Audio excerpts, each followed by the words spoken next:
How to disable community on Discord mobile. Hello guys, in this video I will show you how to disable community on Discord mobile. First go to Discord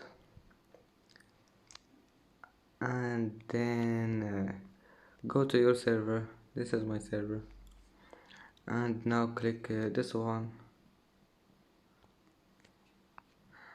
and click settings.